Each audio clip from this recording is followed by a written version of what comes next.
Numbers 30. And Moses spake unto the heads of the tribes concerning the children of Israel, saying, This is the thing which the Lord hath commanded. If a man vow a vow unto the Lord, or swear an oath to bind his soul with a bond, he shall not break his word. He shall do according to all that proceedeth out of his mouth. If a woman also vow a vow unto the Lord, and bind herself by a bond, being in her father's house in her youth, and her father hear her vow, and her bond wherewith she hath bound her soul, and her father shall hold his peace at her, then all her vows shall stand, and every bond wherewith she hath bound her soul shall stand. But if her father disallow her in the day that he heareth not any of her vows, or of her bonds wherewith she hath bound her soul shall stand, and the Lord shall forgive her, because her father disallowed her.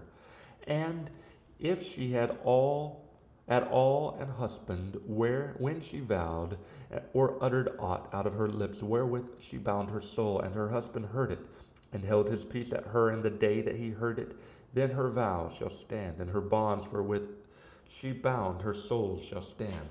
But if her husband disallowed her vow on the day that he heard it, then he shall make her vow which she vowed, and that which she uttered with her lips wherewith she bound her soul, of none effect, and the Lord shall forgive her. But every vow of a widow and of her that is divorced, wherewith they have bound their souls, shall stand against her. And if she vowed in her husband's house, or bound her soul by a bond with an oath, and her husband heard it, and held his peace at her, and disallowed her not, then all her vows shall stand, and every bond wherewith she bound her soul shall stand. But if her husband hath utterly made them void on the day he heard them, then whatsoever proceedeth out of her lips concerning her vows, or concerning the bond of her soul, shall not stand. Her husband hath made them void, and the Lord shall forgive her. Every vow and every binding oath to afflict the soul, her husband may establish it, or her husband may make it void. But if her husband altogether hold his peace at her from day to day, then he establisheth all her vows, or all her bonds which are upon her. He confirmeth them, because he held his peace at her in the day that he heard them.